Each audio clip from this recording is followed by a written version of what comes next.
Bon matin tout le monde, en ce petit samedi matin de janvier assez typique avec des froids comme on aime au mois de janvier.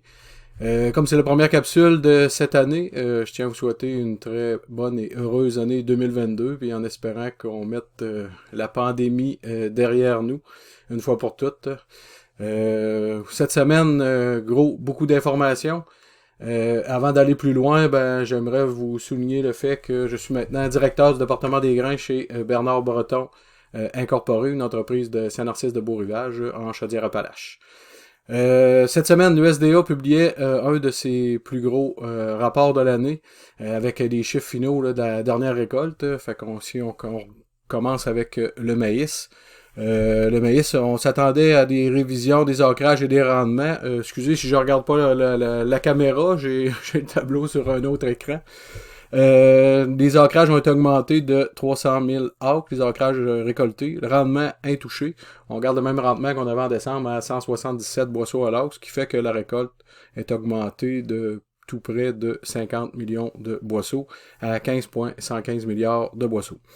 Au niveau du côté de la demande, on réduit les exportations depuis plusieurs semaines. On dit les ventes à l'exportation dans le maïs, c'est assez tranquille, en tout cas beaucoup plus que l'an dernier. L'an dernier, c'était la Chine qui avait stimulé tout ça. La Chine est un peu disparue du radar, fait quelques achats ici et là, mais c'est rien de très important, là, rien à voir avec ce qu'elle achetait l'année passée. Avec la récolte du Brésil qui va arriver tranquillement pas vite, on peut s'attendre à ce que la Chine reste sur pause pour ses achats américains et attendre le stock d'Amérique du Sud. Après ça, c'est la révision des exportations, c'était 75 millions de boisseaux en moins, mais qu'on a remis dans le secteur d'éthanol. Donc, au total, la demande pour le maïs américain est restée inchangée, ce qui fait qu'on augmente les stocks de fin en raison de la révision des ancrages de 50 millions de boisseaux. Donc, on est rendu à 1,54 milliard de boisseaux. Au niveau de l'Amérique du Sud, temps sec, on en parle, c'est le sujet du jour, c'est ce qui stimule les marchés à terme actuellement. Je suis en train de regarder mes feuilles. Le Brésil, l'USDA a revisé de 3 millions de tonnes la récolte brésilienne, fait qu'elle passe de 118 à 115 millions de tonnes.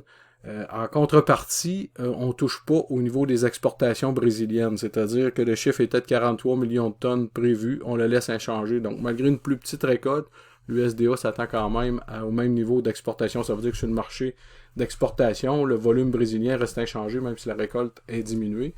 Ce qui fait que c'est les mêmes stocks qui vont être en compétition avec les stocks américains, en fait, là, sur le marché international. Donc, il n'y a pas de baisse à ce niveau-là. Donc, on va garder une certaine pression sur les prix si ces valeurs-là se réalisent sur le marché américain. Au niveau du marché à terme, vous voyez le graphique, on est toujours sur une tendance à la hausse qui tend peut-être à s'essouffler un peu là, quand on regarde ce qui se passe là, depuis la fin du mois de décembre, une légère tendance à la baisse. Vous voyez les indicateurs, on est encore au vert, on est en mode achat, mais on n'est pas achat fort, mais achat juste seulement acheté. Dans la dernière semaine, par contre, vous voyez un petit carré rouge, moins 1,73% de baisse au niveau du marché à terme. Maintenant, si on va du côté du soya, je vais aller chercher mon tableau pour l'USDA. Au niveau du soya, en tout cas, une très légère révision au niveau des ancrages, un petit 100 000 acres de moins récoltés que ce qui avait été mis en décembre. Au niveau des rendements, c'est une augmentation de 0,2 boisseaux à l'acre, ce qui fait qu'au final, on a un rendement de 51,4 boisseaux à l'acre pour le soya, ce qui vient augmenter la production totale d'un petit 10 millions de boisseaux, donc très peu de changements à ce niveau-là. Puis pour le reste du bilan, du côté de la demande, l'USDA a apporté aucun changement, ce qui fait que nos stocks ont augmenté du 10 millions de plus de récoltes, donc on s'avance avec des stocks de 350 millions, qui sont encore bas versus ce qu'on a vécu dans les dernières années. Par contre, si on recule un peu plus loin dans le temps, c'est des stocks qui sont quand même, je dirais, moyens. Là. C'est pas la catastrophe à 350 millions de boisseaux. Après ça, les grosses révisions sont venues, encore une fois, du côté sud-américain, avec l'Argentine, le Brésil et le Paraguay. La récolte a été révisée à la baisse de 9,5 millions de tonnes, quand même une révision assez importante. Mais tout comme pour le maïs, en ce qui concerne le Brésil, la prévision, même si on a une récolte de 5 millions de moins de tonnes, on laisse les exportations, encore une fois, inchangées. Donc on vient jouer dans nos stocks de fin pour compenser la perte de récolte. Donc, beaucoup de stocks disponibles. En comparaison, l'an dernier, les Brésiliens ont exporté 81,6 millions de tonnes. 2 ans auparavant, on était à 92, donc il faut comprendre que 94 millions de tonnes, c'est un niveau très élevé. Je ne veux pas m'avancer pour dire record parce que j'ai pas les chiffres là, sous les yeux là, des dernières années, là, mais je vous dirais que c'est une des grosses années d'exportation si c'est pas un record qui est prévu pour les exportations de soya. Donc attention au printemps quand le soya brésilien va être disponible en plus grande quantité. On commence à battre là, tranquillement pas vite là, au Brésil, mais le stock n'est pas complètement... il n'est pas à son maximum de disponibilité, mais on pourrait avoir une grosse pression là, sur les prix une fois rendu là. Marché à terme, on termine la semaine en baisse, hein, quasiment 3% de baisse de la semaine à 13,70 du boisseau en ce qui concerne le soya. Les indicateurs techniques, on est encore en mode achat, mais c'est pas des forts achats, c'est un peu comme dans le maïs. Le marché, si on prend une tendance, on voit que la tendance à la hausse est encore là. Mais ici, cette semaine, on vit encore une baisse comme on vient d'avoir. Ça pourrait peut-être dessiner une tendance à la baisse tranquillement, pas vite. Je crois que d'ici à ce que la récolte brésilienne commence à voyager, on pourrait avoir un marché peut-être plus neutre, un marché de côté. Puis ça vaut aussi pour le maïs, là, pour le marché à terre. Tourteau de soya. Tourteau de soya, on termine aussi la semaine dans le rouge, hein, quasiment 5% de recul au cours de la dernière semaine, mais on avait vécu vraiment une augmentation rapide. Si vous regardez le graphique, là, depuis le mois de novembre, les prix ont augmenté très rapidement pour aller toucher un sommet, pas de la dernière année, où le graphique est sur un an, mais quand même très élevé, au-dessus de 420 la tonne courte. Le tourteau de soya est en train de s'essouffler un peu. Le prix de l'huile a augmenté. Donc, quand on dit huile de soya à la hausse, donc ça veut dire plus de tourteaux disponibles, donc pression sur les prix. Puis encore une fois, c'est la production de tourteaux, la production sud-américaine vient mettre aussi de la pression sur les prix, de ce qu'on a vu le marché de météo. Si l'Argentine produit moins de soya, donc moins de tourteaux de soya sur le marché d'exportation, c'est ce qui a stimulé les prix. Et si on voit ici pour l'Argentine, c'était une baisse de 3 millions de tonnes de production pour ce qui est du soya. Donc, les exportations étaient révisées un petit peu à la baisse, mais on verra pour le tourteau qu'est-ce que ça donne. Mais c'est vraiment encore une fois un marché de météo pour le tourteau de soya. Du côté du blé, bilan américain, si on commence par le bilan américain dans le blé, il n'y a pratiquement aucun changement autre que on a diminué, c'est du côté de la demande, hein, parce que les chiffres finaux, on les connaissait déjà dans le blé, parce que la saison de blé se termine au mois de mai et non au mois d'août comme dans le maïs. Au niveau des exportations, hein, c'est tranquille. Là, c'est sûr, on a moins de stock, donc moins d'exportations. L'USDA avait été un peu agressif dans ses chiffres et on a révisé à la baisse un petit 15 millions de boisseaux. C'est pas énorme, là, mais ça représente quand même sur un an une baisse de 17%. On sera à 825 millions de boisseaux plutôt que 992 l'an dernier. Ce qui fait en sorte que les stocks de fin, ben, on est passe de 598 à 628. Donc une augmentation. Donc, c'est ce qui vient expliquer un peu ici ce qu'on voit sur les marchés à terme. Hein. Ça met de la pression sur les prix. Tranquillement, pas vite. C'est clairement une tendance à la baisse là, qui se dessine. Puis même nos indicateurs techniques, vous voyez, on est en mode vendre. Puis présentement, dans l'intervalle 52 semaines, on est à peu près dans le centre de notre intervalle là, de la dernière année. Puis pour la semaine, on termine à moins 2,24. Puis si on recule d'un mois, ben c'est moins 1,92% de baisse pour le blé. Si on va maintenant du côté du porc, il y avait également un bilan qui est sorti dans le porc. On va s'emmener ici. Au niveau du porc, des révisions un peu, comment je pourrais dire... Parce que là, on a les chiffres du Hogs and Pigs qui étaient connus de décembre. On s'attendait à des baisses de production parce que les baisses étaient très importantes. En tout cas, pour la première moitié de 2022, on parlait de 6% de baisse. Vous voyez ici les chiffres de l'USDA nous parlent plutôt d'une baisse de 4% pour le premier trimestre. Si je regarde les abattages des 2 dernières semaines, c'est plus que moins 10%. Présentement, les abattoirs sont aux prises avec un problème de COVID. C'est pas nécessairement des porcs. En tout cas, les poids des porcs vont être à surveiller pour savoir si réellement il n'y a pas de porc, pas beaucoup de porcs qui fait qu'on est en baisse de 10% ou problème de main-d'œuvre. J'ai vu passer ça souvent cette semaine. Là, la même chose qu'ici, hein, la COVID cause des problèmes un peu de main-d'œuvre, ce qui fait en sorte que les capacités d'abattage sont diminuées. Donc, si c'est réellement le cas, on devrait avoir une augmentation des poids dans les prochaines semaines. La mauvaise nouvelle là-dedans, c'est que c'est le prix au comptant qui risque d'en souffrir. Le prix au comptant cette semaine avait envie de remonter un peu, mais si les abattoirs ont des difficultés à abattre les porcs, c'est sûr qu'on ne misera pas plus cher pour rentrer des porcs qu'on n'est pas capable de transformer. Donc ça va être à surveiller dans les prochaines semaines à ce niveau-là. Si on revient à notre bilan, on parle d'une baisse de moins 4% pour le premier trimestre, je l'avais déjà dit. Pour le deuxième trimestre, moins 2%. Et si on regardait avec ce qui s'en venait en termes d'inventaire de petits porcelets au 1er décembre, la baisse était plus autour de 3 à 4%. On nous parle ici de 2%. Peut-être qu'on met sur une augmentation du poids de vente pour venir compenser un peu cette perte-là. C'est peut-être ça. L'écart est moins grand à ce niveau-là. Et après ça, pour le troisième trimestre, c'est une augmentation de 3,6%. Ces chiffres-là ont été revus à la baisse. Par contre, là, les chiffres étaient plus gros dans le précédent rapport. Et pour le quatrième trimestre, ce serait la stabilité. C'est-à-dire que pour le mois d'octobre, novembre, décembre 2022, ce serait la même production que ce qu'on a vécu en 2020. Ce qui fait qu'au net, on se retrouverait avec une production en baisse de 0,6% pour 2022. Puis 2021, ce solde, possiblement, on n'a pas les chiffres complètement finaux là-dedans, mais on a ici un chiffre à moins 2,2. Donc, ce serait 2 années de recul pour la production porcine américaine. Alors, la suite de ça, au niveau, autre élément aussi important, je pense, dans ce rapport-là, c'est que depuis qu'ils nous sortent les prévisions pour 2022, ils nous parlent d'une augmentation des exportations en 2022. Ce chiffre-là est passé au rouge dans le rapport de cette semaine. On est rendu à moins 1,2%. Puis cette année, on terminerait aussi à moins 2,6%. Donc là aussi, 2 années de baisse. C'est logique quand on pense que la production recule, qu'on vende moins de porc sur le marché d'exportation. Par contre, ça a été compensé par une augmentation de la consommation par capita, là, la consommation domestique. Elle a augmenté d'une livre par habitant.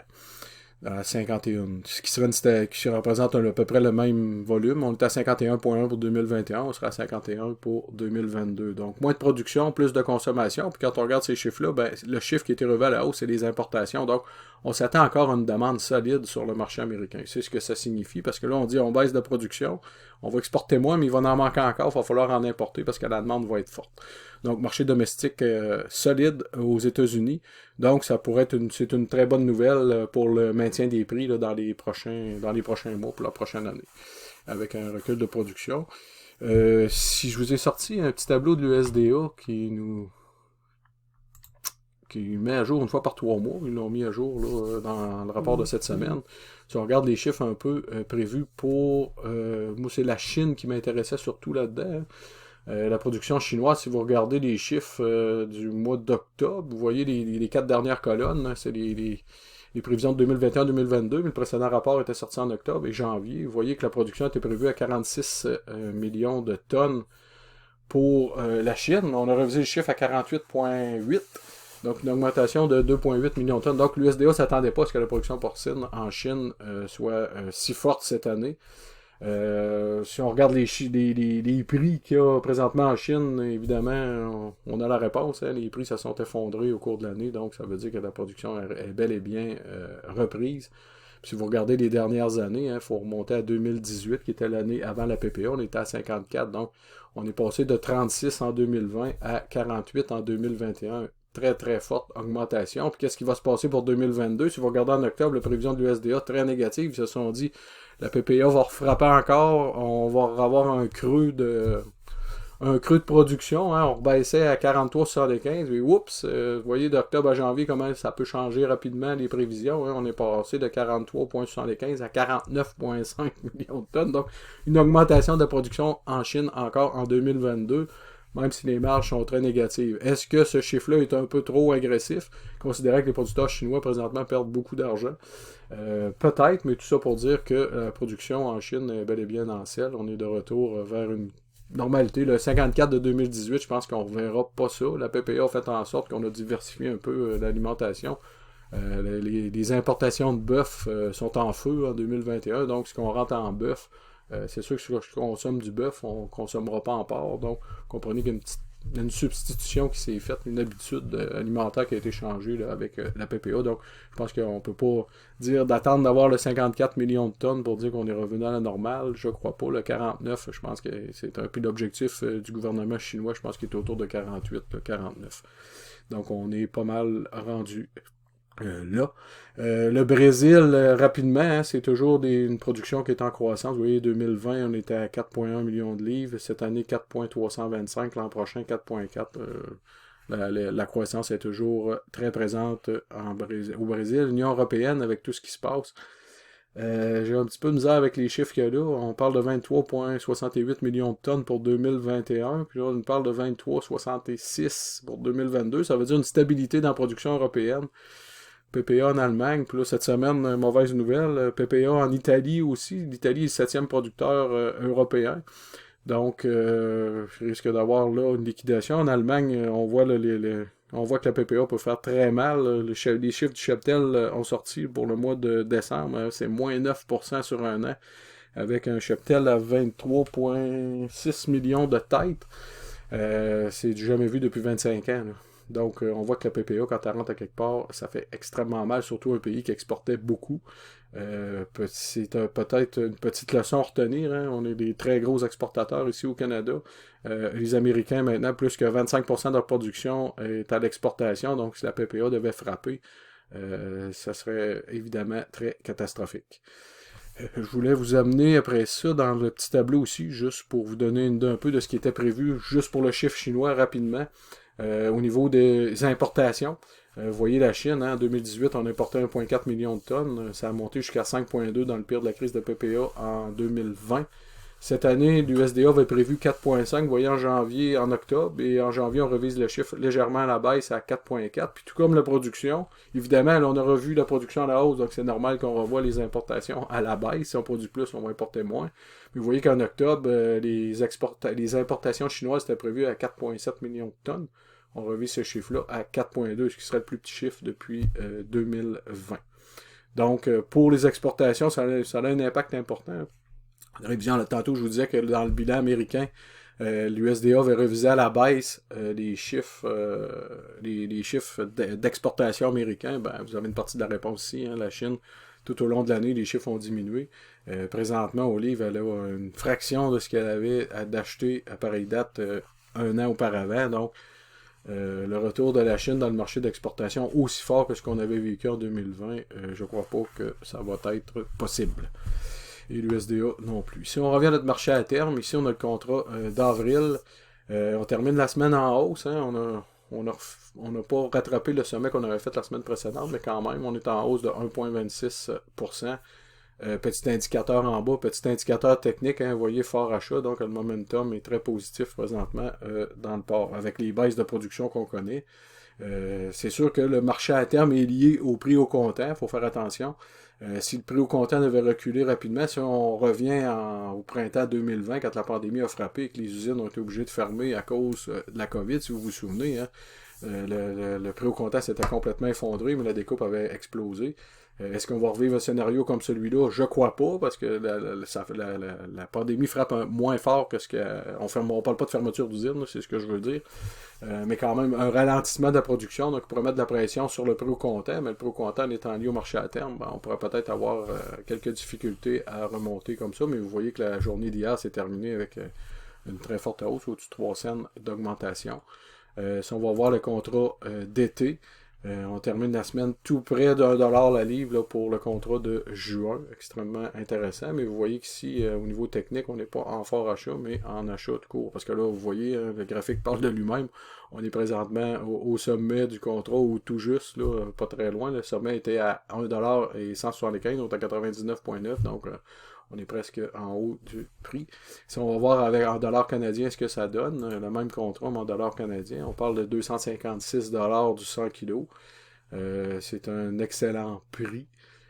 Par contre, ben, il reste le facteur coût de production qui est encore très élevé. Est-ce que les prix vont reculer suffisamment pour nous donner une marge positive? On le souhaite. Ça pourra arriver au cours des prochains mois. C'est à surveiller là, pour vos stratégies là, de gestion des marges. Est-ce que ça fait le tour pour le port? Je crois que j'ai fait le tour. On parlait du Brésil rapidement, hein. On parle du Brésil, c'est une année record d'exportation, hein. C'est plus 11%, alors que les autres pays ont vécu plutôt des reculs. Le Brésil, à cause de la Chine, c'est à peu près c'est le seul pays qui a réussi à augmenter ses exportations vers la Chine cette année, contrairement aux autres. L'Italie, j'en ai parlé, code PPA. Donc, on serait pas à parler un peu de dollar canadien. Oui, dollar canadien, un fort rebond. Hein. Avant les fêtes, on était dans les. On a touché, on est passé en bas de la barre des 77 sous. Cette semaine, on est revenu en haut de 80. On termine la semaine un peu en recul.